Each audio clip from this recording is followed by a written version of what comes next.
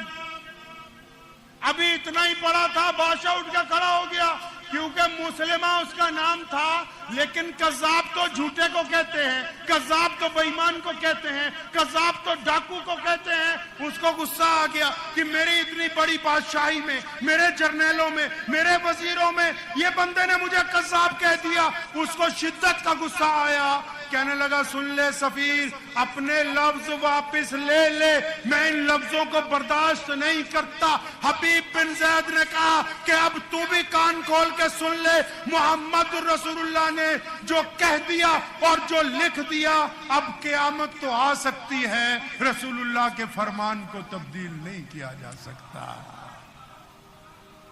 قیامت آئے گی، اب رسول اللہ کے فرمان کو تبدیل نہیں کیا جا سکتا۔ سنو حیدرآباد کے غیور مسلمانوں، یہ اس شہر کا نام مولا علی کرم اللہ وجہ کے نام پر، حیدر کرار کے نام پر رکھا گیا ہے۔ مولا علی رضی اللہ تعالیٰ عنہ کے نام سے منسوب شہر میں رہنے والا، سنو حبیب بن زید کے ساتھ کیا ہوا۔ مسلمہ قذاب نے اپنا جلاد بلایا اور حبیب بن زید کو کہنے لگا اچھا میں تجھے ماروں گا، تجھے ڈر نہیں لگ رہا کہ تم معافی مانگ لے؟ حبیب بن زید کہنے لگے اے قذاب میری بات تو سننا، میرے مدینے میں 6-7 بچے ہیں، میں روزانہ ان کی رزق کے لیے نکلتا ہوں، میرے آقا نے جو مجھے سفیر بنا کے بھیجا نا، مجھے اپنے رب کی قسم ہے مجھے اپنے بچوں کی بھی یاد نہیں آئی، میں تو محمد رسول اللہ کے عشق میں بس تیرے تک پہنچ گیا۔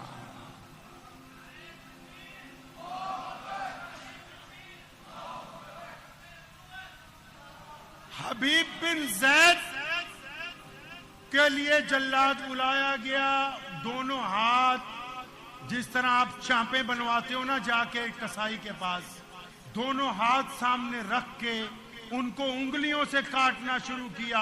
ایک دفعہ ایک انگلی کاٹی جاتی ہے۔ حبیب بن زید سے پوچھا جاتا ہے کہ اب تم کو ڈر لگ رہا ہے، اب تم اللہ کے رسول سے نعوذ باللہ اپنی غداری کا اعلان کرو گے؟ حبیب بن زید ہر بار کہتے ہیں اشہد ان محمد عبدہ ورسولہ، میں تو گواہی دیتا ہوں کہ میرے پیغمبر جیسا اور کوئی نہیں ہے۔ دونوں بازو کندھوں تک، دونوں پیر گھٹنوں تک حبیب بن زید گر گئے، اور پھر بادشاہ نے گردن کٹوانے سے پہلے بھی پوچھا کہ ڈر نہیں لگتا؟ فرمایا نہیں، جنہوں نے محمد رسول اللہ سے وفاداری کا اعلان کر دیا ہو ان کو پھر دنیا کی کسی بات سے ڈر نہیں لگتا۔